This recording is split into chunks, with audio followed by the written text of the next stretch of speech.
A lot going on today, including a lot of money. 5K a day continues. Tickets to They Might Be Giants this hour. Sleaze, right now brought to you by McDonald's. Support local business owners and entrepreneurs in your neighborhood by visiting a nearby McDonald's today. Wow, John Stamos defending his Full House co-star, Lori Loughlin, for putting up with, quote, a lot over the years during her relationship with estranged husband, Massimo Giannulli. They've been living apart now after 27 years of marriage. He was on the Good Guys podcast. He did not hold back. He claimed it was the fashion designer who was responsible for getting Lori Loughlin caught up in that whole college admissions scandal. He basically called him a narcissist. I'm not going to debate whether she had much to do with it or not. I know she didn't. I mean, he dragged her through that. Maybe she saw something. I don't know. And then I think right around that time they busted in and got Massimo out of their guns and stuff. She goes to prison for this for 3 months, wow. Right? And he goes for whatever. The honest to God truth. I pray for this guy. I pray that he gets a hold of his whatever hole that he's trying to fill, however he's trying to fill it. I pray that he realizes that what he had was everything that anyone could ever hope for, and that he gets some help. I think this guy needs help. Man, all of a sudden, stepping out, and I guess because they're divorcing now, he's finally bringing it forward. But what a rough road she's had. Rough road. And he went on and on about this, really sticking up for her. But I don't know if you saw the story in TMZ. Apparently, they signed a prenup back in 1997.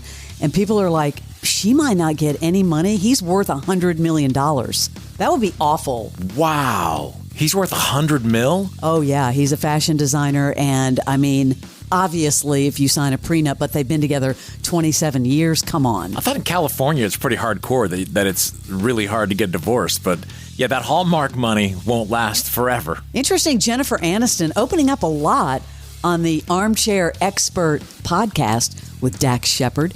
Did you realize that she was once offered SNL? I had no idea until yesterday that you had been offered SNL. That would have been impossible for me to turn down. Well, I thought I was such hot shit. Here's the story of that is all very confusing. I'd have to ask Lauren, because I remember I was in New York City. Yeah. So, and I don't know why I had this self-righteous attitude of like, I don't know if women are treated the way they should be treated on this show. It's a very male dominated. And I mean, I would love to be here if it was like in the Gilda Radner day. I mean, this is what the brain that semi remembers things that are back that far. Yes. Something like that. Okay. That makes sense. And then it was like, well, I don't remember what happened in there. And then I can't remember, but I just remember Friends then happened. And then that's where I went. Now, looking at her career in hindsight, I don't know that I could see her on SNL. Me either, but I think she made the right choice with Friends. Yeah, I mean, the comedy chops just don't seem to be there. Friends was an ensemble that it worked. Like, she worked, but I can't imagine her doing, like, slapsticky comedy. Not slapstick, but her comedic timing was so great on Friends and all, the movie, her Adam Sandler movies. But characters and all the stuff you have to do on SNL, I guess we'll never know. There's more from that interview we'll get into later, but speaking of Dax Shepard, did you see that now Kristen Bell is being slammed for this tone deaf anniversary post that she made? I did, and my sense of humor did not get offended. I thought it was kind of funny. Because this is their sense of humor. She wrote, "Happy 12th wedding anniversary to the man who once said to me, I would never kill you. A lot of men have killed their wives at a certain point. Even though I'm heavily incentivized to kill you, I never would." Oh, wow. Everyone now is coming out about a domestic violence, and you can't even put anything on social media anymore. No. I mean, you can't be sarcastic like that without, being right there to answer to it. But he's right. Many people have killed their wives, and we see it on Dateline in 2020 and 48 Hours every week. But he's not going to. She's got 15.8 million followers, by the way. Barnes, I'm really sorry about this next story that I have to report to you. What? Hulu, this is actually big news. Hulu has given a go-ahead to a reboot of the early 2000s Fox series Prison Break. Really? Your character, Agent Drucker, not back. This version is set in the same universe as the original, but will focus on a new cast of characters. Why you gotta do me like that? Why would they do all new characters? That seems risky. I mean, the brand is well known and it's already come back once with the original people.